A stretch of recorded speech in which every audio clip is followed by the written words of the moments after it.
সাম্প্রতিক সময়ে চীন তার সামরিক শক্তি বৃদ্ধি করছে। বিশেষজ্ঞরা বলছেন এর প্রভাব পড়তে পারে তাইওয়ানের উপর।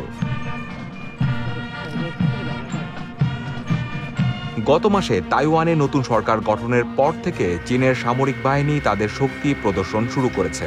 সম্প্রতি চীন তাইওয়ানকে ঘিরে 2 দিনের সামরিক মহড়াও পরিচালনা করেছে।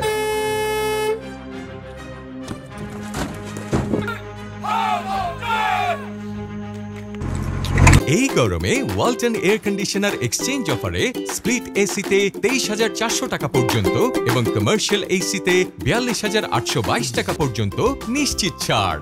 Walton air conditioner, comfort without compromise. চীনের একজন সামরিক মুখপাত্র জানান, তাইওয়ানের নিয়ন্ত্রণ নিতে তাদের সামরিক বাহিনী সম্পূর্ণ প্রস্তুত ও সতর্ক রয়েছে। গত মে মাসে চীনের নতুন রণতরী সাংহাই থেকে সমুদ্রে পরীক্ষামূলক যাত্রা শুরু করেছে। এর ফলে চীন এখন যুক্তরাষ্ট্রের পর নৌবাহিনীতে সবচেয়ে বেশি যুদ্ধবিমানবাহী রণতরী সংযোজনকারী দেশ হিসেবে পরিচিত হয়েছে।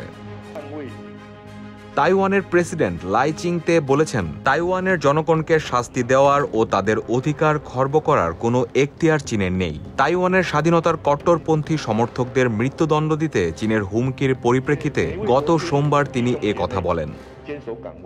তাইপেতে প্রেসিডেন্টের কার্যালয়ে লাই চিং সাংবাদিকদের বলেন, চীনের উচিত তাইওয়ানের বৈধভাবে নির্বাচিত সরকারের সঙ্গে কথা বলা এবং দেশটির অস্তিত্ব স্বীকার করে নেওয়া। তা না হলে 2 পক্ষের মধ্যে সম্পর্ক আরও খারাপ হবে। তাইওয়ান নিজেকে একটি স্বাধীন ও সার্বভৌম দেশ হিসেবে দেখে, তবে চীন তাকে নিজের অংশ বলে দাবি করে।